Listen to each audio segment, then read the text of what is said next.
Yuk jadi bagian dari dakwah kami. Dukung operasional dakwah dan sosial kami, raih pahala amal jariah yang terus mengalir sampai hari kiamat. Assalamualaikum warahmatullahi wabarakatuh. Alhamdulillah, tidak pernah berhenti kita selalu bersyukur dan berterima kasih kepada Allah. Dua susunan kata yang mulia ini, Alhamdulillah, adalah kata-kata bersyukur, berterima kasih kepada Allah. Bermula dari kitalah yang telah dipilih oleh Allah subhanahu wa ta'ala lahir di muka bumi ini. Dari sekian banyak sperma yang tertumpahkan di rahim ibu kita, Allah memilih kita untuk mengemban amanah lahir di muka bumi ini agar kita mengabdi dan beribadah kepadanya. Karena memang tidak ada tujuan lain kita diciptakan kecuali untuk itu. Allah kekalkan dalam Al-Quran, وَمَا خَلَقْتُ الْجِنَّ وَالْإِنسَ إِلَّا لِيَعْبُدُونَ. Aku tidak ciptakan jin dan manusia kecuali untuk beribadah atau mengabdi kepadaku. Jadi memang kita diciptakan di muka bumi ini untuk sholat, untuk zikir, untuk berdoa, membaca Al-Quran, majelis ilmu, berbakti dengan orang tua, menjenguk orang sakit, silaturahim, haji dan umroh, dan seterusnya. Dan yang lainnya, makan, minum, ngobrol-ngobrol misalnya, jalan-jalan, tamasya, ini semua pernak-pernik kehidupan. Kita harus faham kalau tujuan utama kita harus didahulukan daripada pernak-pernik itu. Karena pernak-pernik ini hanya pelengkap saja. Dan Alhamdulillah Allah pun memudahkan kita di antara semua manusia yang dipilih. Allah juga memberikan kita karunia Islam dan iman. Karena tidak semua orang dipilih oleh Allah juga menganut agama yang mulia ini. Orang kalau menjadi muslim hidupnya akan sempurna. Karena semuanya tertata dengan baik. Makanannya, minumannya, pergaulannya, pendapatannya, semuanya harus sesuai dengan apa yang Allah perintahkan atau halal. Berikut juga harus thayyib atau berkualitas. Tidak boleh sembarangan. Seorang muslim dan muslimah hidupnya itu sangat baik. Semuanya berisikan jujur, amanah, tanggung jawab, berbuat baik dengan orang, mendahulukan orang lain, memaafkan dan segala macam hal. Dan semua yang buruk-buruk, mencuri, menggibah, memfitnah, memukul, semua dilarang. Jadi sebenarnya kita ini betul-betul melimpah nikmat Allah kepada kita. Yang harusnya kita jaga baik-baik, kita syukuri. Dan insya Allah termasuk siang ini kita duduk bersama-sama di sini karena kita ingin mempertahankan dan juga meningkatkan kualitas daripada nikmat Islam dan iman kita. Alhamdulillah atas nikmat tersebut. Tinggal bagaimana setiap orang di antara kita mempertahankan sampai ia wafat. Allah berfirman, wa'bud rabbaka hatta ya'tiyakal yakin. Sembahlah Tuhanmu sampai datang kepadamu kematian. Juga dalam ayat yang lain, wala tamutunna illa wa antum muslimun. Jangan sampai kalian meninggal dunia kecuali dalam keadaan menganut agama Islam. Alhamdulillah kita sudah di atas Islam. Tinggal kita pertahankan, maka kebahagiaan dunia kita dapatkan karena seorang muslim bisa makan, minum, berpakaian, menikmati kendaraan, rumah yang besar dan segala macam hal selama halal dan juga thayyib. Dan juga di akhirat kita akan dapat balasan yang sangat mulia, yaitu surga yang penuh dengan kenikmatan dan kepemilikan abadi di sana nantinya. Selanjutnya kita panjatkan salam hormat kita kepada utusan Allah Nabi besar Muhammad sallallahu alaihi wa alihi wa sahbihi wasallam, sebagaimana Allah telah perintahkan kita untuk mengucapkan salam hormat tersebut. Dan semoga dengan mengucapkan salam hormat ini kita termasuk menjadi hamba-hamba Allah yang akan bersama beliau nanti di surga tertinggi, di surga firdausnya kelak di akhirat. Allahumma amin. Baik, melanjutkan pada buku kita Bapak Ibu sekalian, seperti biasa keajaiban sedekah dan istighfar. Dalam judul ini ditulis juga kanker ganas sembuh lewat sedekah. Sungguh ajaib gitu ya. Ditulis oleh Hasan bin Ahmad bin Hasan Hammam. Dan kita masih dalam kisah kedermawanan orang-orang saleh sebelum kita. Sebelumnya kita sudah sempat membahas tentunya tentang kedermawanan Nabi SAW dan bagaimana beliau sangat suka bersedekah. Dan benar-benar sedekah itu dijadikan sebagai rutinitas dan kebiasaan. Ya. Dan Nabi SAW lebih cepat dalam bersedekah dibandingkan dengan angin yang berhembus. Kemudian juga sudah kita bahas tentang bagaimana sedekahnya Abu Bakar As-Siddiq radhiyallahu anhu dan bagaimana beliau betul-betul mencontohi kekasih kita semua Nabi besar Muhammad sallallahu alaihi wa alihi wasallam sehingga beliau membeli surga Allah dengan hartanya. Kita juga sudah membahas pada pertemuan yang lalu tentang kedudukan dan sedekahnya Uthman bin Affan, anak mantu Nabi sallallahu alaihi wasallam, dan bagaimana juga beliau dapat jaminan surga karena atau dengan sedekahnya.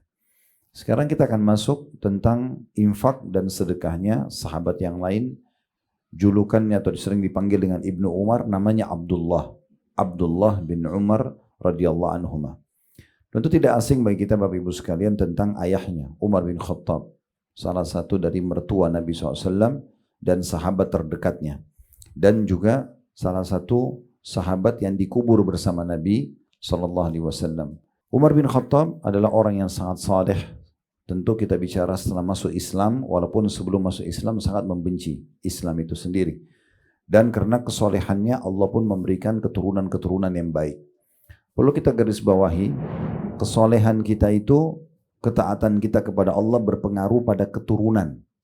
Bapak Ibu kalau mau keturunannya menjadi anak yang bakti, anak yang baik, berprestasi, kita mulai benahi diri kita dulu.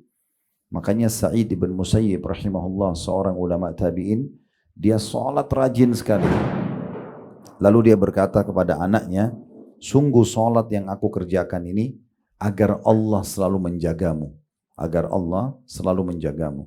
Jadi makin kita baik, maka makin secara otomatis keturunan kita juga begitu. Apa yang Bapak Ibu lakukan dalam keseharian bersama dengan orang tuanya, misal kalau kita masih punya orang tua yang hidup ataupun sudah meninggal, tapi kita coba tunjukkan bakti kita. Kita selalu santun, ramah, memenuhi kebutuhan orang tua, pasti Allah kasih anak kita sama. Karena kata Nabi SAW, baktilah dengan kedua orang tua kalian, Allah akan karuniakan kalian anak-anak yang berbakti pada kalian. Jagalah kesucian kemaluan kalian, jangan berzina, maka Allah juga akan jaga kesucian kemaluan pasangan kalian. Begitu dalam hadis dijelaskan itu ya. Jadi memang untuk mendapatkan keturunan yang baik ini betul-betul harus memperhatikan banyak hal. Di antaranya adalah bagaimana kita melakukan hubungan biologis yang halal, yaitu pernikahan. Kemudian kita juga mengkonsumsi dan memberikan konsumsi pada anak-anak rezeki halal. Jangan pernah masukkan ke tubuh mereka harta-harta haram, karena itu akan menyebabkan kedurhakaan dari anak-anak tersebut ya.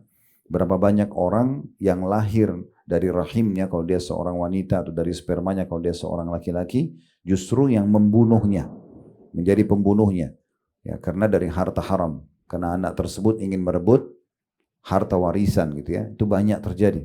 Dan berapa banyak dari rezeki halal justru anak-anak tumbuh besar dan berbakti pada orang tuanya. Kemudian juga kita jangan lupa untuk mengatur pendidikannya dengan baik. Pendidikan yang baik ini maksudnya betul-betul kita pilihkan pendidikan agama, selebihnya itu adalah tambahan. Jangan pernah dianggap remeh pendidikan agama, karena itu pondasi dasarnya. Baru kemudian yang keempat, selalu kita doakan doa-doa yang baik. Yang terakhir, yang kelima, kita jaga pergaulannya, kita mengawasinya. Nah, kenapa kita bahas ini? Karena sosok Abdullah bin Umar yang akan kita bahas ini adalah orang yang lahir dari figur seorang ayah yang seperti ini. Jadi Umar bin Khattab ini ketat sekali ya, dalam memberikan makanan yang halal, dalam mendidiknya ketat sekali. Sampai-sampai Umar bin Khattab masih juga memberikan masukan-masukan setelah Abdullah ini menjadi dewasa dan sudah menikah. Pernah satu kali Abdullah bin Umar ini yang menjadi saksi bahasan kita, dia menikah dengan seorang wanita. Ternyata setelah menikah kualitas ibadahnya sedikit agak terganggu. Maka Abdullah bin Umar melihat pengaruhnya justru dari pernikahannya itu. Maka Umar mengatakan, berpisahlah dengan istrimu itu. Maka dia pun tadinya berat. Lalu dia pergi kepada Nabi SAW dan mengeluh, ya Rasulullah, saya baru menikah dan saya suka dengan istri saya, tapi ayah saya suruh saya menceraikannya. Maka Nabi SAW mengatakan ati abak, patuhi ayahmu. Ya, patuhi ayahmu. Maka keluarlah sebuah hukum di situ. Kalau ayah kita posisinya seperti Umar, ahli ibadah, orang yang baik gitu ya, maka wajib kita patuhi. Di saat pasangan kita memang dasarnya jauh dari agama, ya, merusak akhlak kita, merusak agama kita gitu ya. Nah, kurang lebih gambarannya seperti itu. Tapi sedang yang kita bahas posisi Abdullah bin Umar. Abdullah bin Umar ini karena dari kecil oleh ayahnya selalu ditempatkan di masjid, selalu mengikuti pengajian-pengajiannya Nabi Muhammad SAW. Jadi betul-betul terbentuk di lingkungan iman. Kalau di masa kita sekarang mungkin lebih tepatnya pesantren. Ya, pesantren. Karena pesantren itu yang banyak orang-orang anggap remeh, Bapak Ibu sekalian. Apa sih pesantren? Nanti mau jadi apa kalau tamat pesantren? Selalu pikirannya negatif tentang pesantren. Ini salah. Ya. Padahal sebenarnya pesantren belajar seperti dia belajar di luar. Di pesantren itu bukan hanya diisi dengan kurikulum agama, tapi juga kurikulum umum. Saya dulu tamatan, saya juga dari pesantren. Apa yang dipelajari di sekolah luar, SMP, SMA dipelajari di pesantren. Matematika, fisika, biologi, dan yang lainnya. Tapi ada tambahannya kita belajar ilmu-ilmu agama, fikih, misalnya hadis, tafsir, dan segala macam hal. Tentu kita bicara ini sifatnya global ya. Kita tidak bicara kalau ada satu pesantren yang memang merusak citranya sendiri. Kayak gurunya melakukan pelecehan seksual atau kekerasan, itu tidak masuk dalam bahasan kita. Karena tidak adil kalau ada satu pesantren yang berbuat seperti ini lalu kita pukul rata semuanya. Itu kan tidak benar. Ya. Itu tidak benar. Tapi pesantren lembaga pendidikan yang sangat baik. Walaupun di masa Nabi SAW belum ada pesantren, tetapi Abdullah ini dididik oleh ayahnya untuk berada di lingkungan yang mirip seperti itu. Orang yang semuanya jaga sholat 5 waktu, orang yang suka bersedekah, orang yang suka berjihad, orang yang pikir akhirat. Jadi ini anak dari kecil terbentuk begitu. Makanya waktu akan terjadi perang Badar, perang Uhud, Abdullah bin Umar ini masih umur 12-13 tahun. Tapi beliau izin kepada Nabi untuk ikut berperang. Di umur itu sudah ada semangat untuk berjihad gitu ya. Ini mungkin tidak akan muncul di umur-umur anak kita sekarang berpikir untuk berkorban, bersedekah, apalagi untuk berperang ikut sementara masih belasan tahun. Mungkin sekarang sibuk dengan gamenya, dengan handphonenya gitu ya. Dengan manjanya kepada orang tuanya pada hal-hal sebenarnya bukan tidak boleh.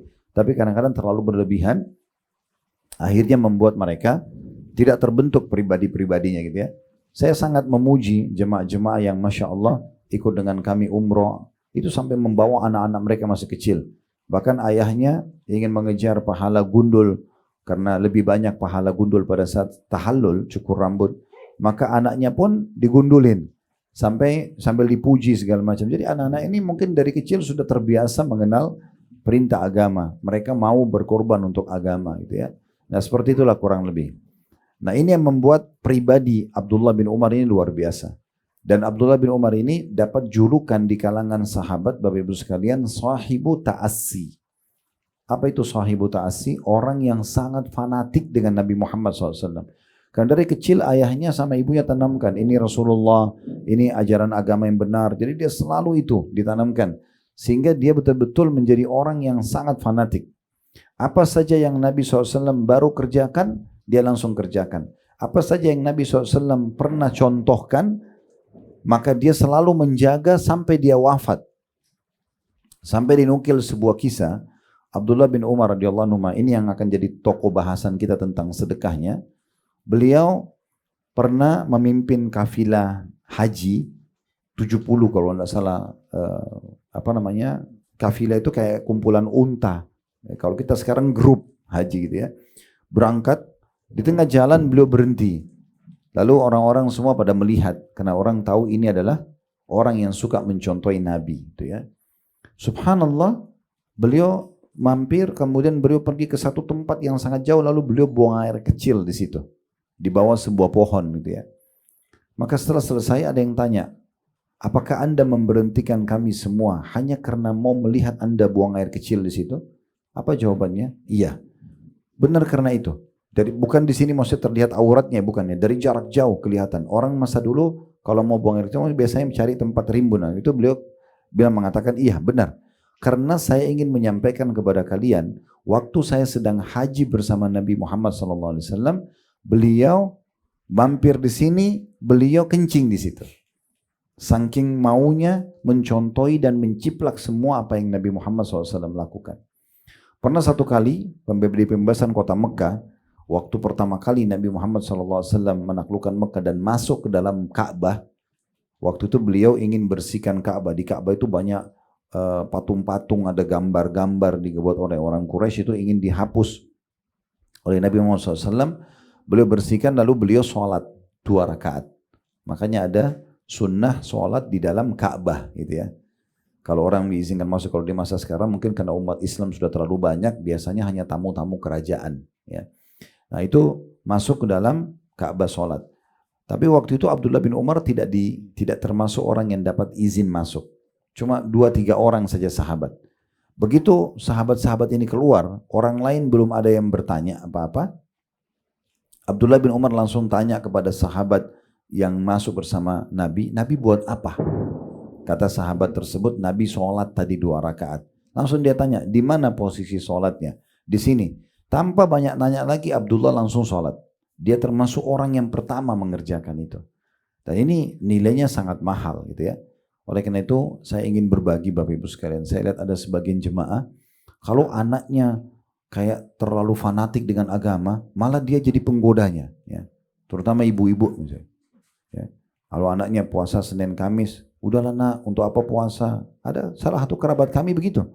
Ya. Malah dia suruh anaknya untuk tidak usah puasa. Ya. Atau kalau sudah mulai alim, ini anak saya terlalu alim nih, nggak mau pacaran, nggak mau ini, nggak mau itu. Kok malah mau dirusak gitu ya? Bukan malah senang anaknya ke agama. Ya, harusnya kita bangga kalau anak-anak kita ada seperti ini. Ya. Dia sudah bisa sholat malam, dan saya pernah bilang, usahakan apa yang kurang dari kita, ya, dari sisi agama, jangan kita wariskan kepada anak-anak. Justru kita tutupi itu. Misal contoh kita baru bisa belajar baca Quran di umur 30 tahun, 40 tahun baru betul bacaan Qurannya, maka anak-anak harusnya kita tebus kesalahan kita itu dengan cara buat mereka hafal Quran. Kalau perlu di bawah 10 tahun atau 15 tahun sudah hafal Quran. Masukkan mereka di tahfidz Quran. Kita mungkin dulu belum tutup aurat, di awal-awal kita balik misalnya. Anak-anak kita usahakan dari sekarang mereka sudah tutup aurat. Jadi kita harus tutupin kekurangan agama kita justru kepada anak-anak. Jangan malah, ibu dulu pernah begitu kok, ayah juga pernah begitu, nggak masalah. Jangan diwariskan keburukan. Karena dia dosa, kita dosa. Sebagai orang tuanya. Karena kita menekankan dia untuk melakukan pelanggaran agama. Jangan seperti itu. Ya. Ini poin penting yang kita bisa ambil. Kenapa saya titik beratkan banyak hal ini? Karena Abdullah bin Umar ini betul-betul figur yang luar biasa. Dari beliau masih belum balik, sampai beliau remaja, terus kemudian tua, itu menjadi contoh. Dijadikan contoh. Dari masih kecil itu, apa yang dia lakukan, banyak sahabat-sahabat Nabi lihat, oh kalau Abdullah bin Umar buat berarti dari Nabi. Karena dia betul-betul fanatik dengan Nabi. Dia betul-betul mengikuti apa saja yang Nabi SAW lakukan gitu ya. Kalau tidak salah ada sebuah riwayat juga, Nabi pernah duduk di bawah sebuah pohon, maka oleh Abdullah bin Umar pohon itu dirawat. Hanya kadang-kadang dia datang duduk di situ sesaat baru dia pergi lagi. Kalau ditanya kenapa Anda duduk di bawah pohon ini? Karena Nabi pernah duduk di bawah pohon ini. Begitu luar biasanya beliau mencontohi Nabi Muhammad SAW. Jadi kalau orang sudah menjadikan Nabi Muhammad sebagai figur yang dia idolakan, maka itu sudah maksimal ya. Itu yang paling benar. Bukan kita membiarkan anak kita fanatik pada orang-orang non-muslim ya. Hanya karena dia terkenal sebagai olahragawan atau sebagai tokoh politik atau yang semisalnya. Jadi kita mengenal mereka oke, tapi bukan menjadikan sebagai idolahnya ya. Kan kita pernah berbagi di kelas kita ini, Bapak Ibu sekalian, mungkin yang anak-anaknya sudah tua, sudah berumur misalnya, karena sudah sepuh, anak-anaknya sudah balik, sudah menikah, oke, mungkin ada cucunya misalnya ya. Jadi usahakan apa yang menjadi tontonan-tontonan mereka juga dikontrol, karena memang tontonan ini dari kecil betul-betul membentuk pribadi. Contoh misalnya menonton Doraemon, pernah kita bilang ya, memang mungkin menarik untuk dilihat, tapi sadar atau tidak sadar, Doraemon itu boneka yang secara akal manusia nggak mungkin boneka bisa ngomong pertama. Yang kedua, dia bisa mengeluarkan apa saja dari perutnya, apa yang dibutuhkan oleh anak yang jadi tokoh di kisah itu kan.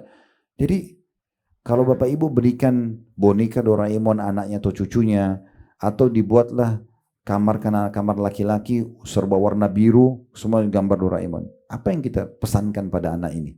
Jadikan ini sebagai idolahmu. Jadikan ini sebagai contohmu. Dari mana kita tahu Bapak Ibu sekalian nanti kalau dia mau tidur dia bicara sama boneka itu? Kasih saya ini, kasih saya itu. Misal, kan bisa saja. Berarti kan kita ajarkan kesyirikan. Dia minta tolong boneka sama patung bedanya. Kan sama saja. Itu contohnya. Yang hal-hal seperti ini sudah selesai, harusnya nggak bisa. Kenapa nggak nontonkan misalnya kartun serial Nabi, serial sahabat, kisah-kisah orang saleh. Terlalu banyak orang yang sudah melakukan atau membuat contoh-contoh seperti ini. Kan begitu. Majelis ilmu seperti ini Bapak Ibu sekalian bukan untuk orang tua saja. Coba perbaikin persepsi kita. Anak-anak remaja kita, anak bujang, anak gadis ini majelis ilmu itu jadikan sebagai hiburan mereka. Selain mungkin kebutuhannya kalau dia pergi ke mall, mau belanja segala macam, oke. Tapi jangan kesannya majelis ilmu itu hanya untuk ibu-ibu, bapak-bapak, atau nenek-nenek, kakek-kakek. Apalagi kalau anaknya tampan atau cantik. Kayaknya disoroti, kenapa hadir di majelis ilmu ya? Ini harusnya jadi artis nih, harusnya jadi foto model. Seakan-akan majelis ilmu itu hanya boleh untuk orang jelek. Kan ini aneh sekali gitu. Harusnya kita tersinggung dengan itu. Orang di majelis ilmu itu memang wajar saja orang datang rapi, bersih, wajar tuh, nggak ada masalah gitu kan. Justru itu kualitas yang bagus. Contohnya, jadi semua kartun-kartun ini tolong ditinggalkan saja, gitu ya. Tom and Jerry itu pesannya berantem. Kalau kita punya anak atau cucu, ditontonin 10 menit aja, lalu kita matikan, pastikan kakak adik akan pukul-pukulan. Yang jadi masalah, dia kesetrum, dia jatuh dari tangga, tidak pernah mati. Nah, ini jadi masalah. Jadi bisa saja si kakak dorong adiknya jatuh dari tangga, dia pikir tidak akan ada apa-apa. Itu kan pesannya. Kan itu pesannya. Kalau kita dewasa sih kita lucu. Oh iya lucu ya berantem-berantem tikus sama kucing. Kan itu sekeliru ya. Contohnya. Ya. Itu contoh-contoh sama dengan figur-figur di Marvel itu. Spider-Man, Batman. Ini. Tidak ada figurnya. Kita jadi ngelupakan tokoh-tokoh sahabat-sahabat Nabi yang mulia. Yang memang perjuangannya luar biasa. Gitu kan. Tokoh para nabi-nabi. Ya. Mungkin kalau saya tanya Bapak Ibu tanpa mengurangi penghormatan, bisa nggak ceritain 5 menit, 10 menit tentang kisah Nabi Ayub? Belum tentu Anda semuanya tahu. Bisa nggak ceritakan tentang Nabi Ilyas, Zakaria, Yahya? Kalau ibu dan bapak aja nggak tahu gimana anak-anaknya? Sementara beranjak daripada nabi-nabi inilah kisah para manusia. Kalau mau cari cerita kita yang sebenarnya manusia dari nabi-nabi. Dari Nabi Adam sampai semua nabi-nabi itu awal kisah manusia. Jadi bukan dari kisah-kisah yang lain. Selalu kita diajarin, dicekokin dari kecil manusia itu banyak purbakala, ya, tidak pakai baju, ya, masih bodoh di masa dulu. Ini terbantahkan dengan kisah Nabi Adam. Itu sudah kami jelaskan di Tabligh Akbar serial Nabi di Blok M di Tabligh Akbar, dan insya Allah Ramadan nanti itu akan ada di salah satu podcast bahasan selama 30 hari tentang nabi-nabi dan rasul. Itu diantaranya kisah Nabi Adam. Nabi Adam itu makhluk manusia Allah yang paling tampan, yang paling sempurna, dan Hawa datang menyusul sesudahnya. Ya.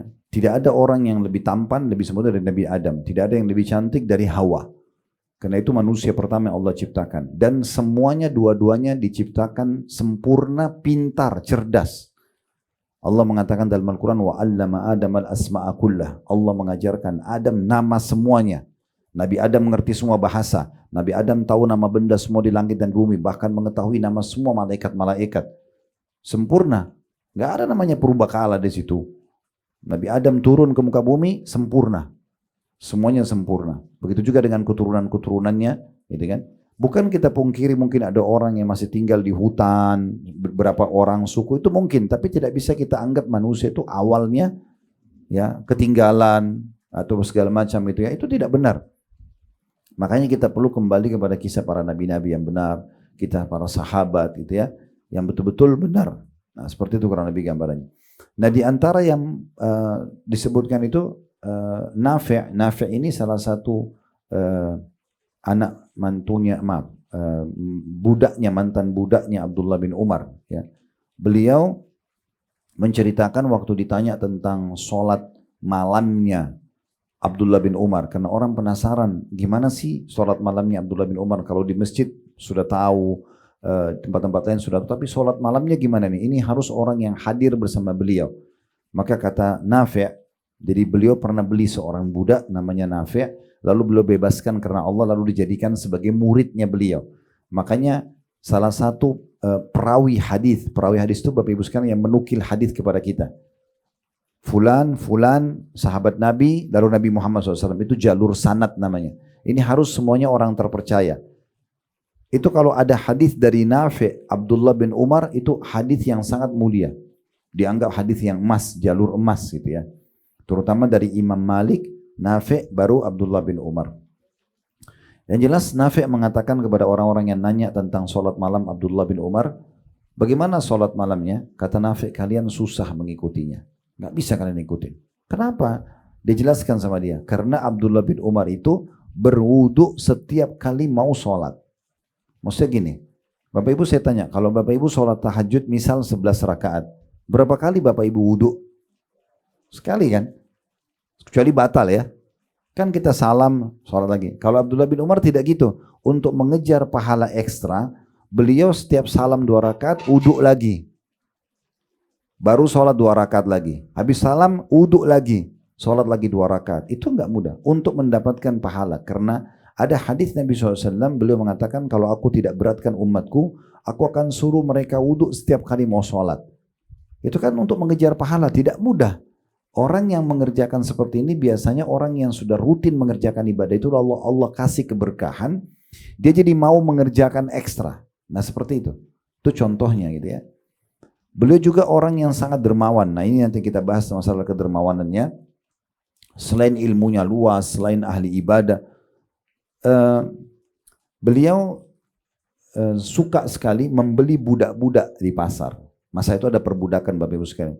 Jadi kita bisa datang ke pasar, ada manusia yang dijual.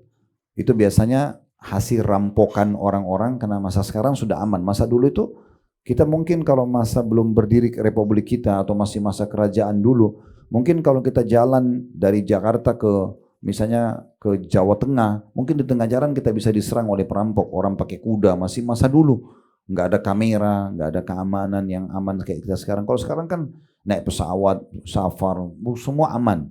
Sedikit ada yang berbuat kriminal sudah langsung bisa disyuting, diviralkan, bisa jadi kemana-mana. Kalau zaman dulu tidak ada. Makanya orang-orang dulu itu kita kalau jalan tidak aman, kalau kita dirampok oleh perampok, kita dibawa ke pasar budak, tiba-tiba status kita jadi budak. Kita nggak bisa bebas kecuali ada yang tebus. Memang begitu. Zaman dulu perbudakan itu ada.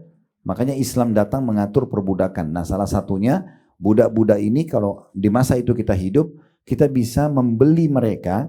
Kita tebus misalnya, kita tawar, ini budak ini berapa harganya? 1 juta rupiah. Kita bayar lalu kita bilang begini, kamu bebas karena Allah. Perkataan kita ini membuat dia bebas, tidak jadi budak lagi selamanya. Itu ibadah. Makanya Allah bilang dalam Al-Quran, fakkur raqabah, tahrir raqabah, bebasin budak gitu ya. Juga budak-budak ini bisa dijadikan sebagai penyempurna dari tobat kesalahan kita. Kalau pernah dengar hukuman bagi orang yang berhubungan biologis suami istri di siang hari Ramadan. Kita tidak bicara zina ya, suami istri. Kalau zina jelas haram. Suami istri lagi puasa Ramadan nggak boleh biologis kan gitu. Kecuali lagi mereka tidak puasa, musafir, sakit itu beda. Tapi kalau orang normal tinggal misalnya di Jakarta nggak kemana-mana tuh di Indonesia, orang mereka biologis ini kan dosa. Membatalkan puasa tanpa udzur ya. Nah itu kena selain tobat kepada Allah mereka harus kafarah. Kafarah itu apa? Denda. Nah dendanya yang paling pertama dari 3 opsi adalah bebasin budak. Kemudian yang kedua kalau tidak ada budak baru puasa 2 bulan berturut-turut. Kalau tidak bisa baru beri makan 60 orang miskin. Jadi mereka bisa menjadi penebus gitu ya. Nah Abdullah bin Umar ini kalau setiap ada uang beliau tidak pernah simpan. Beliau langsung cari budak beli dibebasin. Tapi sebelum dibebasin dia kasih syarat.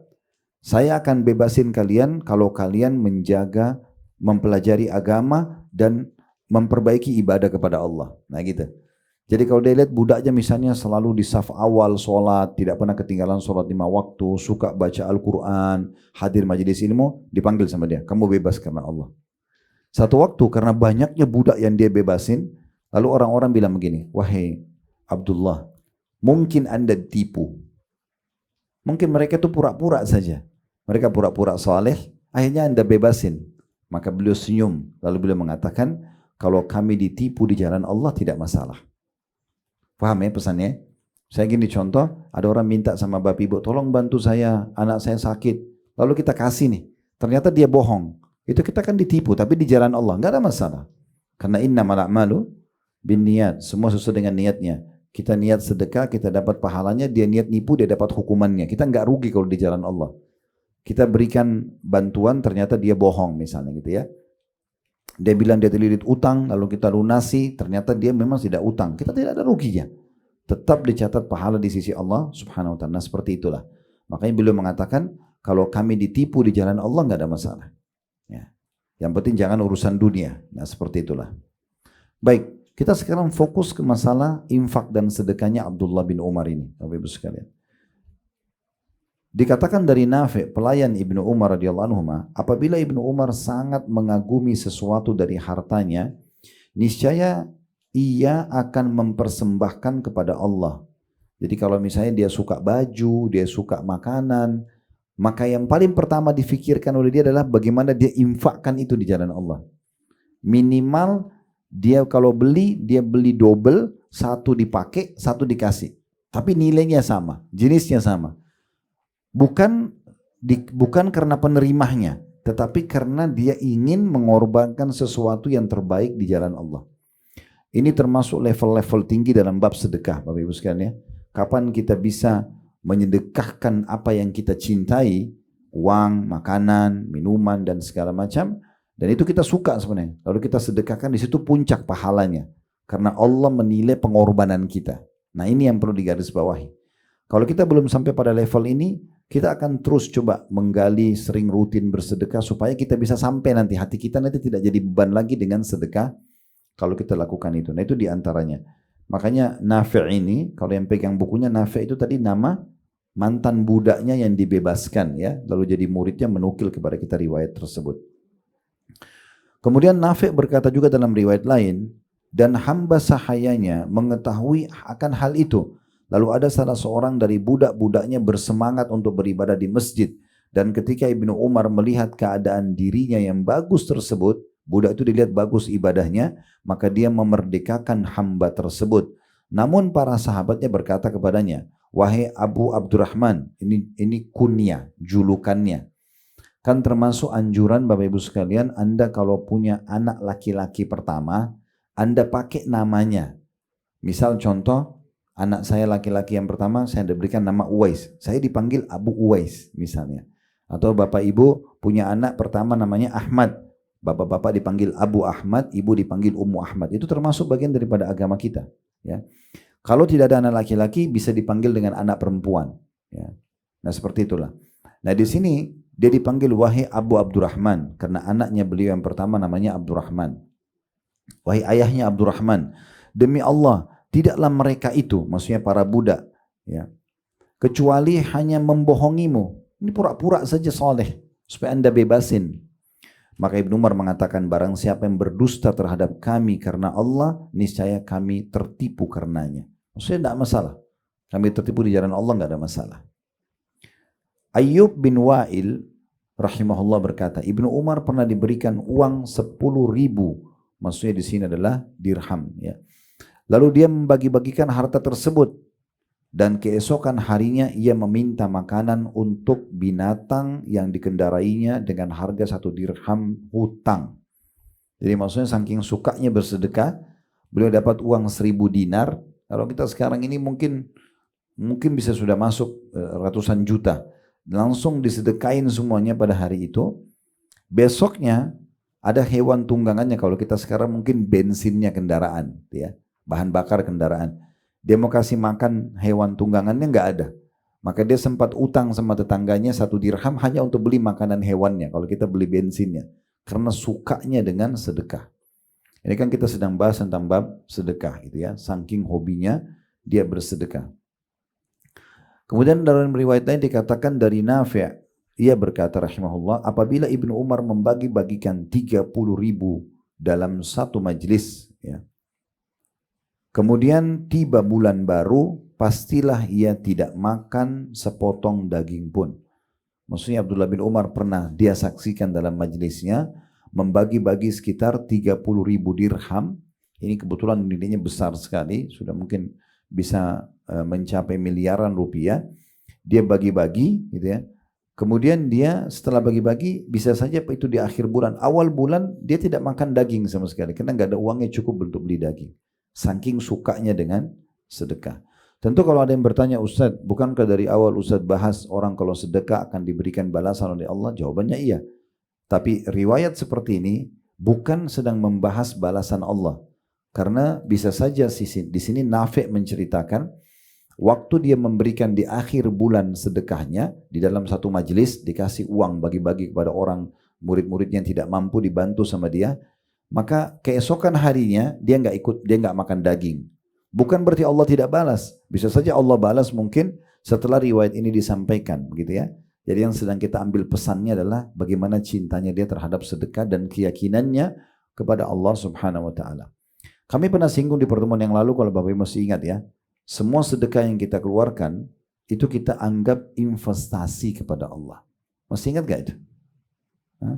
Cuma satu yang ngangguk-ngangguk, berarti yang lainnya tidak ingat itu ya. Jadi ingat Bapak Ibu sekalian, jadikan sedekah yang kita keluarkan di kotak amal masjid, bantu yayasan, bantu kerabat, tetangga yang tidak mampu, itu semua jangan dianggap pengeluaran. Selama Anda anggap itu pengeluaran, Anda akan jadi beban. Ya, apalagi kalau orang yang sama minta lagi. Gitu ya. Kita sudah coba bicara setengah jam pada pertemuan yang lalu. Setengah pertemuan kita kami bahas tentang masalah ini. Bagaimana kita memperbaiki persepsi kita. Jangan pernah anggap sedekah yang dikeluarkan itu sebagai beban, sebagai pengeluaran, tapi anggap investasi. Sekarang begini rasionalnya. Kalau seseorang di antara kita misalnya di majelis ini ada satu orang hadir, pengusaha sukses. Perusahaannya maju, terkenal secara nasional, orangnya juga terkenal, tidak ada kriminalnya lah. Orangnya harum namanya misalnya secara nasional. Dan kita tahu perusahaannya maju menguntungkan. Lalu dia bilang di majelis kita begini, saya lagi buka peluang saham nih, siapa yang mau investasi? Saya akan kasih misalnya di akhir bulan margin dari laba bersih 10%. Kira-kira Bapak Ibu sekalian kita ikut investasi nggak? Hah? Atau dia janji, kita tahu ini orangnya terkenal nasional, dia segala macam. Kalau ada penawaran investasi atau lupakanlah angka 10%. Dia bilang pokoknya ikut saham saya, misal. Karena kita tahu orangnya terkenal, terpercaya, perusahaannya maju, saya yakin kita akan investasi. Atau mungkin ada penawaran investasi yang bagi Bapak Ibu menguntungkan. Saya yakin walaupun kita keluarkan semua isi rekening kita ke investasi itu, kita tidak anggap pengeluaran. Benar nggak?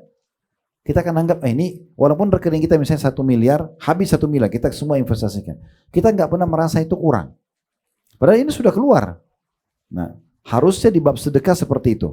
Kalau ini tadi kita investasi ke manusia, ini kita investasi kepada Allah, Zat yang Maha Kaya. Jadi investasi di jalan Allah itu bukan di perusahaan-perusahaan besar, tapi di tetangga-tetangga yang tidak mampu, ke anak-anak yatim, ya, orang-orang yang terputus jalan, yang butuh bantuan, para mujahidin. Itulah lahan-lahan investasi kepada Allah SWT. Orang kalau niatnya investasi, mau orang yang sama yang minta atau orang yang berbeda, tidak ada beban bagi dia. Tetap aja dia sama. Saya kan sampaikan pertemuan yang lalu itu. Apa bedanya Bapak Ibu sekalian kita kasih orang yang sama dengan kita kasih orang yang berbeda? Sama aja. Kalau target Anda sedekah karena Allah, Anda tidak akan pusing siapa penerimanya. Tapi bagaimana peluang sedekah saya raih. Kan begitu. Nah ini persepsi yang harus selalu kita tanamkan Bapak Ibu sekalian. Kemudian Abu Nuaim meriwayatkan, ini masih di halaman sama 37 ya. Abu Nuaim meriwayatkan, ini seorang penyusun buku hadis dari Muhammad bin Qais, ia berkata, tidaklah Abdullah bin Umar radhiyallahu anhu makan kecuali bersama orang-orang miskin, hingga hal tersebut mempengaruhi kesehatan tubuhnya. Maksudnya saking sukanya bersedekah, sampai beliau selalu mencari sumber-sumber sedekah adalah orang-orang miskin. Walaupun sedekah bisa dikasih kepada orang-orang kaya. Pernahkah kita berpikir Bapak Ibu sekalian tidak lewatkan sehari minimal kita sedekah pada hari tersebut mungkin untuk satu orang aja. Contoh kita sehari makan 3 kali di rumah. Atau anggaplah 3 kali itu dalam sehari kita makan ada di rumah ada di luar rumah. Tapi pernah nggak kita berpikir minimal dari 3 kali makan itu ada salah satu makan itu yang kita berbagi kepada orang miskin satu orang aja per harinya. Misal contoh. Nah itu kalau bisa kita lakukan poin yang sangat luar biasa itu. Ya. Coba bersedekah bukan dengan barang bekas. Bukan dengan makanan bekas, pakaian bekas, tapi sesuatu yang baru. Pernahkah kita berpikir makan di satu restoran enak, nyaman, kita puas gitu ya. Karena juga mungkin restorannya bagus gitu ya. Berkualitas, elegan dan segala macam. Lalu kita beli porsi seperti yang kita makan lalu kita berikan kepada tukang parkir. Ya mungkin dia tidak akan bisa beli makanan tersebut seumur hidupnya karena mahalnya. Atau pakaian misalnya. Terlebih lagi sedekah ini Bapak Ibu sekalian terbuka untuk orang kaya dan orang miskin. Boleh nggak saya belikan mobil ibu dan ayah saya sementara mereka sudah kaya raya? Boleh. Boleh nggak saya berikan mereka baju baru, gantikan handphone baru? Semua itu bab sedekah. Ya, semua bab sedekah. Jadi bisa kepada orang miskin, bisa kepada orang-orang kaya. Namun kalau orang miskin itu sudah pasti terpenuhi kebutuhannya. Karena mereka butuh memang dengan itu ya. Kalau orang kaya mungkin kalau kita kasih bisa dipakai, bisa enggak. Bisa dimakan, bisa enggak gitu ya. Riwayat selanjutnya dan dari Abu Bakar bin Habs berkata, rahimahullah, bahwasanya tidaklah Abdullah bin Umar makan suatu makanan kecuali bersama seorang anak yatim. Maksudnya beliau selalu bergaul dengan orang miskin, dengan anak yatim. Sudah tahu ya anak yatim itu kalau yang ayahnya meninggal ya.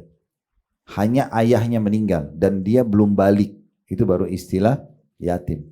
Jadi nggak boleh nenek-nenek, kakek-kakek ngaku yatim. Ya. Karena yatim itu hanya anak-anak yang belum balik dan meninggal ayahnya. Kalau meninggal ibu tidak dikatakan yatim. Makanya ada tambahan istilah di kita piatu. Ya. Yatim meninggal ayah, piatu meninggal ibunya, yatim piatu. Gitu. Ya. Jadi sebenarnya yang yatim itu adalah yang belum balik dan meninggal ayahnya. Itu salah satu keutamaan kalau kita sponsori mereka, kita biayailah, kita kasih makannya, minumnya, sekolahnya, segala macam. Itu kata Nabi SAW, Ana wa kafiru yatim kahataini fil jannah. Aku dan sponsor anak yatim seperti ini di surga. Nabi berikan jari telunjuknya dan jari tengah, lalu beliau pisahkan sedikit. Berarti hanya dengan memberi makan anak yatim itu kita bisa bersama Nabi di surga. Oleh karena itu kami sarankan ya jangan biarkan ada satu lembaga yatim atau orang-orang miskin dekat-dekat kita kecuali kita memang jadikan mereka sebagai sumber investasi kita. 1 orang bagus, 10 orang lebih bagus lagi, 100 orang lebih bagus. Misal kita datang ke tempat-tempat yatim tersebut lalu kita tanya di sini berapa orang? Yatimnya 50 orang. Berapa beras yang dibutuhkan 1 bulan sekian? Ibu dan bapak biaya berasnya aja misal. Berapa banyak masjid dekat rumah kita yang kita bisa bayar listriknya sehingga semua ceramah, khutbah Jumat, ya pimpinan sholat, imamnya kita dapat pahalanya. Contoh misalnya. Ya, atau kita kalaupun misalnya menggunakan air PDAM kita bisa membiayai airnya sehingga dipakai wudu misalnya. Nah ini hal-hal yang bisa kita jadikan sebagai kantong-kantong amal soleh kita yang jarang terfikir oleh banyak orang gitu ya. Kemudian dikatakan riwayat yang selanjutnya dari Sa'id bin Hilal rahimahullah beliau berkata, Abdullah bin Umar radhiyallahu anhuma sangat ingin makan ikan. Namun orang-orang tidak menemukan ikan tersebut kecuali 1 ekor saja. Lalu istrinya menghidangkannya untuk dirinya. Namun setelah masakan ikan itu diletakkan di hadapannya, datanglah seorang miskin di depan pintu. Lalu Ibnu Umar berkata, berikan ikan tersebut kepadanya. Istrinya pun berkata, Subhanallah, Maha Suci Allah, kita dapat memberinya 1 dirham. Sedangkan engkau makan saja ikan tersebut. Maksudnya nggak usah dikasih ikan orang miskin ini, kasih saja uang. Maka Abdullah bin Umar mengatakan tidak, karena ya Abdullah bin Umar maksudnya dirinya sendiri menyukai ikan tersebut dan tak kala Ibnu Umar telah menyukai sesuatu, niscaya dia tinggalkan hal itu untuk Allah sebagai satu sedekah. Ini kan susah sekali orang untuk berpikir ke situ kalau bukan memang rutinitasnya bersedekah ya. Bagaimana dia pengen sekali makan ikan, pas dapat ikan itu pun cuma 1 ekor, lalu ada orang miskin ketuk pintu minta makanan. Dia bukan memberikan uang, dia bukan memberikan makanan lain, dia kasih makanan yang dia suka, lalu disebutkan alasannya. Alasannya dia bilang kepada istrinya, waktu istrinya bilang, kita kasih uang aja 1 dirham, dia bisa beli makanan sendiri. Ikan ini anda aja makan, dia bilang tidak. Saya kalau sudah menyukai sesuatu, maka saya mau sedekahkan di jalan Allah itu. Itu kan berat ya. Tapi subhanallah bisa bagi orang yang dimudahkan oleh Allah subhanahu wa ta'ala. Kadang-kadang subhanallah sebagian kita bahkan pelit bukan cuman sama orang lain, sama anaknya sendiri. Ibu misalnya dan bapak beli makanan kesukaannya taruh di kulkas. Begitu anaknya lewat, ingat jangan makan, ini punya ibu ya. Ada orang punya pohon buah dibungkus. Oh, diancam orang yang nyentuh buah tersebut. Ya. Jadi memang sudah pelit dari awal. Gitu ya. Orang yang terbuka hatinya dermawan itu luar biasa. Makanya Allah mengatakan wa may yuqa syuhha nafsi fa ulaika humul muflihun. Siapa yang terkikis dari dirinya sifat pelit itu, maka dia adalah orang yang beruntung. Saya teringat ada ipar kami, kebetulan kakak saya menikah sama adik beliau, gitu kan. Di daerah Ternate, saya pernah isi ceramah di sana. Begitu pulang habis ceramah, habis Isya, lagi ngobrol-ngobrol di rumah beliau, habis makan malam, tiba-tiba ada suara keras sekali, karena rumah di sana pakai seng, ya, bukan pakai atap kayak kita, jadi jatuh sesuatu besar sekali kayak batu gitu, suaranya beribut. Terus saya kaget, karena memang besar sekali suaranya. Lalu dia senyum, dia mengatakan itu mangga matang baru jatuh. Rupanya dia punya pohon mangga di belakang. Terus dia ceritalah tentang kisah pohon mangga itu, sederhana. Seperti ada pesan yang Allah mau sampaikan. Bagi saya begitu, setiap kali saya dengar sebuah hikmah, ada kejadian di tengah masyarakat dan orang cerita, kalau itu positif, tidak ada pelanggaran agama, bagi saya ini ada pesan Allah sampaikan ke saya. Saya selalu coba tangkap begitu ya, supaya saya juga ikut melakukan atau yang semisalnya lah. Lalu dia bilang, ini pohon mangga saya sepanjang tahun berbuah. Dia nggak kenal musim, selalu berbuah. Oh, saya bilang Masya Allah, bagus banget gitu ya. Terus saya tanya, dikasih bibit tertentu, bagaimana? Dia bilang tidak. Tapi ada bahasa dia begini, saya ingat betul. Dia bilang, saya tidak pernah melarang orang untuk mengambil buahnya. Pokoknya berbuah ada yang ambil silakan. Ternyata pohon itu Bapak Ibu sekalian, saya besok pagi habis sholat subuh, ada taklim lagi seingat saya waktu itu. Terus saya pulang ke rumah beliau, saya bilang saya pamit mau lihat pohon mangganya di belakang, bisa nggak? Dibukain pintu sama dia, saya lihat itu pohon mungkin tingginya seperti atap inilah, tidak terlalu tinggi gitu ya, tidak terlalu tinggi, dan buahnya itu banyak sekali, sampai buahnya itu kayak mau nyentuh paving block di situ. Dan pohon mangga itu ternyata setengahnya itu menjulang keluar tembok dia, setengahnya masuk ke kurang lebih lah begitu ya, masuk di dalam tembok rumahnya. Nah dia bilang itu yang keluar-keluar dan tidak pernah larang orang lewat ambil dihalalin sama dia. Karena itu sedekahnya pohonnya nggak pernah berhenti buah sepanjang tahun. Gitu. Ini yang suka bungkus-bungkus buahnya, nggak boleh disentuh oleh anaknya. Wah ini buahnya memang setahun sekali berbuahnya dan sangat terbatas gitu ya. Karena luar biasa perhitungannya. Jadi memang persepsi kita ini harus kita perbaikin berhubungan dengan masalah sedekah ya. Cobalah Bapak Ibu sekalian lebih lebih terbuka dalam bersedekah, maka insya Allah kita akan lebih banyak mendapatkan manfaat-manfaat gitu ya. Nah juga disebutkan dalam sebuah riwayat tentang beliau, tidak ditulis di buku kita ini, kalau Abdullah bin Umar radhiyallahu anhu itu tidak pernah melewatkan satu hari kecuali bersedekah. Ya, apa saja yang beliau punya pasti beliau sedekah. Beliau tidak mau lewatkan satu hari kecuali beliau bersedekah. Nah itu kurang lebih gambaran tentang Abdullah bin Umar. Tentu kisah beliau panjang lebar. Saya sudah sering bilang Bapak Ibu kalau mau dengarkan tentang serial sahabat, seingat saya kita sudah lebih dari 60 serial sekarang. Masuk ke YouTube kami Khalid Basalamah Official, lalu diklik logonya, di bawahnya nanti itu ada tulisan beranda, podcast, short dan segala macam. Nanti ada playlist, diklik playlistnya lalu kemudian dicari tentang serial sahabat. Insya Allah nanti akan ada cerita tentang Abdullah bin Umar lebih panjang lebar dari apa yang kami sampaikan ini. Nah kurang lebih seperti itu gambarnya. Baik, selanjutnya ada kisah tentang Ummul Mukminin Aisyah radhiyallahu anha.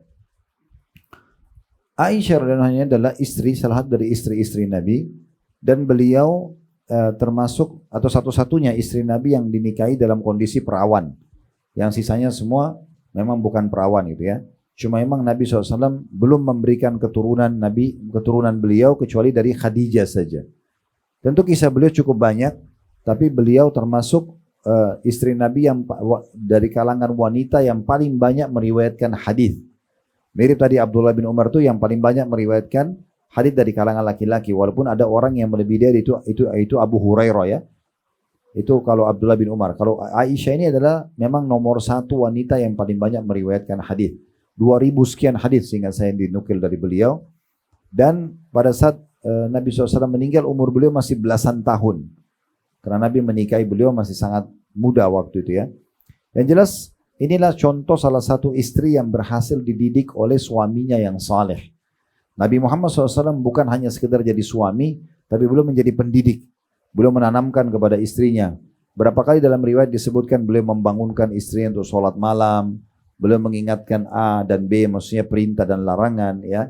Beliau juga selalu memotivasi agar istrinya bersedekah, gitu ya. Nah, tertanamlah itu sebagai sebuah prinsip dasar. Di antaranya dicontohkan dalam kisah-kisah yang akan disampaikan di sini bagaimana Aisyah suka sekali bersedekah. Saya bacakan yang pegang bukunya di halaman 38. Malik telah meriwayatkan dalam kitab Al-Muwatta, maksudnya Imam Malik ini ya, gurunya Imam Syafi'i. Kita tahu ada 4 madhab. Madhabnya Imam Malik yang dikenal dengan Malikiyah, madhabnya Imam Abu Hanifah dikenal dengan Hanafiyah, kemudian madhabnya Imam Syafi'i dikenal dengan Syafi'iyah, dan madhabnya Imam Ahmad dikenal dengan Hanabilah, ya. Nah, Imam Malik ini punya satu buku namanya Muwatta, susunan buku-buku hadis. Beliau menukil dalam kitab Muwatta'nya bahwasanya telah sampai kepadanya dari Aisyah, istri Nabi SAW, bahwa seorang miskin meminta kepadanya, sedangkan dia berpuasa dan tidak ada suatu makanan pun di rumahnya kecuali roti kering. Lalu dia berkata kepada pelayannya, berikanlah roti itu kepadanya. Pelayan itu berkata, tidak ada lagi makanan yang dapat engkau makan untuk berbuka. Aisyah berkata, berikanlah roti itu kepadanya. Lalu dia berkata, lalu saya memberikan roti itu kepada orang miskin tadi. Jadi kisahnya adalah Aisyah lagi puasa, tidak punya lagi untuk bahan buka puasa kecuali satu roti kering. Lalu ada orang miskin ketuk pintu, masih dia suruh pembantunya kasih roti kering itu. Padahal dia tidak tahu mau buka puasa apa gitu. Nah, ini kisah unik sekali ya. Dan di sore harinya, kata pembantunya, kami diberi sebuah hadiah dari keluarga atau dari seseorang yang sebelumnya tidak pernah menghadiahkan kepada kami seekor domba. Waktu sudah mau buka puasa, tiba-tiba ada yang ketuk pintu rumah Aisyah, lalu mengantar satu ekor domba sudah dimasak, sudah siap dimakan gitu. Dan dia menutupinya dengan minyak za'faran. Za'faran ini biasa pewarna makanan dan pewanginya gitu ya. Lalu Aisyah memanggilku seraya mengatakan, makanlah makanan ini, hal ini lebih baik daripada sepotong rotimu tadi. Jadi memang Bapak Ibu sekalian, kita dalam mengaplikasikan perintah agama ini harus diikuti dengan keyakinan kita, nggak boleh kita ragu. Yakin betul, Allah benar dengan janjinya. Allah tidak akan membiarkan orang beriman, Allah akan membela orang beriman, memang begitu. Ada satu orang dari Saudi sekarang, ini saya hubungkan dengan kisahnya tapi bukan kisah Aisyah, ini kejadian sekarang. Dia cerita, dia bilang ada seorang dokter dari Mesir. Dokter ini pas Ramadan, 10 terakhir Ramadan, dia menelpon ke beberapa saudara kandungnya yang kebetulan pada saat ditelepon mau ngobrol saja, saudaranya ada 2 atau 3 orang, semuanya sudah ada di kota Madinah karena ingin menghabiskan 10 terakhir Ramadan di sana gitu ya. Lalu dia pun ingin sekali ke Madinah. Tapi dia cek uang dia semuanya kurang lebih ada 6.000 pound sterling. Pound Mesir. Bukan pound sterling, pound Mesir. Uang Mesir juga diistilahkan dengan pound ya. Bahasa Arabnya jenih. Dia punya 6.000 jenih ya. Dan dia tahu kalau untuk berangkat ke Madinah, tiket, apalagi di 10 terakhir Ramadan, apalagi bicara hotel, itu tiketnya aja nggak akan cukup 8.000 jenih, apalagi itu baru tiket, belum hotel, belum segala macam gitu. Belum visanya dan seterusnya. Tapi dia waktu lagi bicara sama saudara-saudara, dia mengatakan, insya Allah mudah-mudahan nanti saya bisa sholat tarawih dengan kalian malam ini. Terus dia tutup telepon, dia bilang, saya tidak tahu kenapa saya bicara itu. Tapi dia bilang semenjak dia tutup telepon, dia berdoa kepada Allah, mudah-mudahan Allah mudahkan dia bisa juga mengikuti saudara-saudaranya agar bisa 10 terakhir Ramadan di kota Rasulullah sallallahu alaihi wasallam gitu ya. Seperti itulah. Nah, pada saat itu dia sempat telepon-teleponan dengan seorang teman yang lain, kebetulan juga orang itu di Saudi yang dia kenal. Lalu orang itu mengatakan, tidak ada yang mustahil kalau memang kamu niat untuk ke Madinah, cobalah perbanyak baca salawat kepada Nabi sallallahu alaihi wasallam. Dan saran saya, kata temannya, kamu punya uang berapa? Dia bilang sekitar 6.000 jenih. Coba kamu sedekahkan. Ya, minimal setengahnya. Kata dia, saya sekarang butuh tambahan uang untuk beli tiket, untuk hotel, terus saya sedekahkan. Jadi gimana caranya? Kata temannya, kalau kamu dengar saran saya silakan. Pokoknya baca salawat, sedekahkan uang itu. Niatkan supaya dipenuhi hajat kamu. Dia bilang saya tutup telepon, lalu kemudian saya keluarkan 3.000 jenih, setengahnya. 3.000 pohon itu dia bilang saya keluarkan, saya sedekah. Saya cari, saya tanya orang tua saya, ada nggak kerabat yang paling butuh bantuan? Ada si fulan, dikasihlah sama dia. Lalu dia bilang sambil dia terus baca salawat. Subhanallah, dia bilang tiba-tiba pada saat itu sudah masuk waktu asar. Ya, ini sebentar dia rencana mau, kalau Allah mudahin dia mau sholat tarawih di Madinah. Memang waktu itu pesawat dari Kairo ke Madinah itu kurang lebih 2 jam. Ya, kurang dekat gitu, bukan jauh ya. Kayak kita dari Jakarta ke Makassar misalnya. Ringkas cerita, dia pun akhirnya nunggu ya, waktu asar, sampai selepas asar dia lalu berbicara lagi dengan seseorang ya. Yang orang ini kebetulan ngobrol sama dia, cuma tanya kabar segala macam.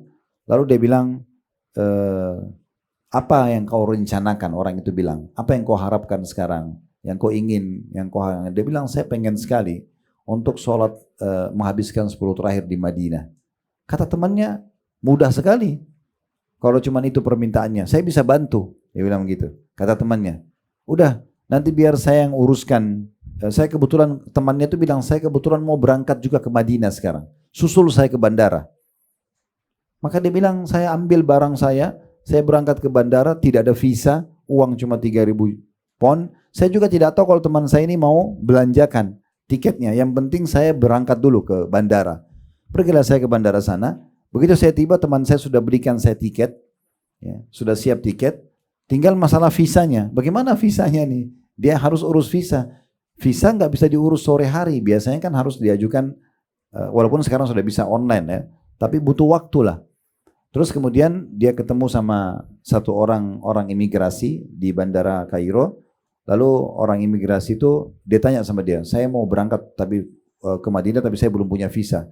Lalu ditanya sama orang yang imigrasi itu, kamu pernah ke Eropa nggak? Dia bilang pernah. Kapan? Dia bilang kurang lebih tahun ini. Jadi ternyata waktu itu kebetulan keluar peraturan Saudi, semua yang punya visa Eropa itu bisa masuk ke Saudi walaupun tidak punya visa umroh. Itu ada peraturan. Sampai sekarang kalau salah masih berlaku itu. Akhirnya dia berangkat, tiket temannya belikan, dia pun visanya sudah tidak perlu beli. Akhirnya berhasil berangkat. Itu dia berangkat habis asar. 2 jam kurang lebih menjelang maghrib sampai di Madinah. Dia bilang saya tiba di Madinah, saya tidak tahu ini, belum tahu mau tinggal di mana. Tapi sebelum saya take off, saya sempat nulis di Facebook saya, insya Allah saya akan menuju ke Madinah dan sholat tarawih, mudah-mudahan Allah mudahkan apa gitulah, dia tulis keterangan itu. Terus kemudian dia tiba di Madinah, Bapak Ibu sekalian. Begitu tiba di Madinah, ada satu orang Saudi, orang Madinah itu yang pakai papan besar, tertulis nama dia. Terus kemudian dia lihat ini namanya dia.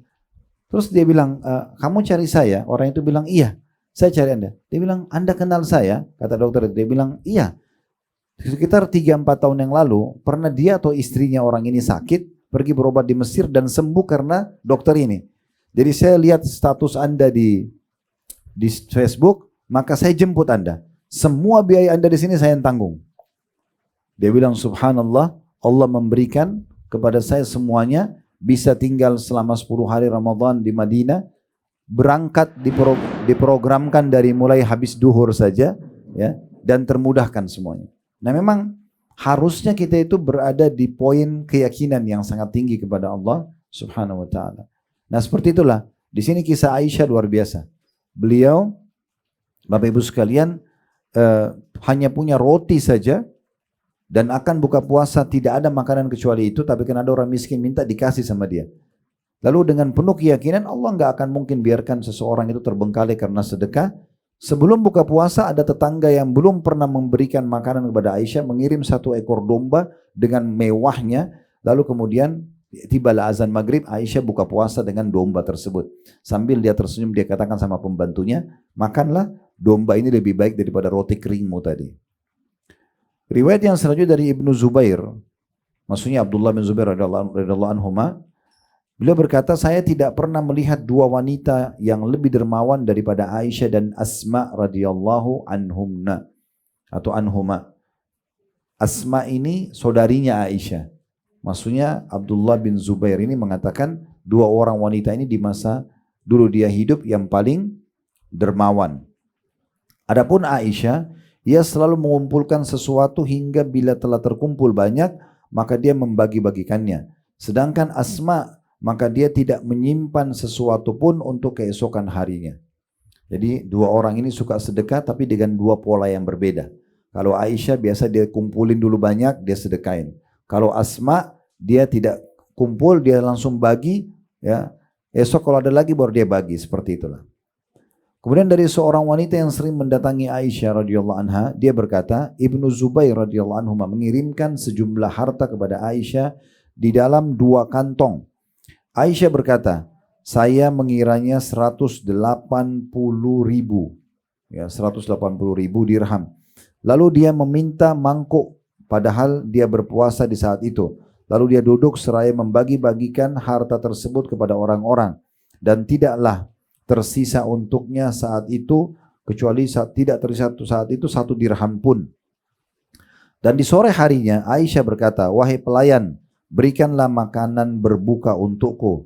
Lalu dia datang membawa roti dan minyak, seraya berkata kepada Aisyah, tidakkah engkau mampu untuk membeli daging buat kita dengan 1 dirham saja dari harta yang telah engkau bagikan hari ini untuk kita gunakan berbuka?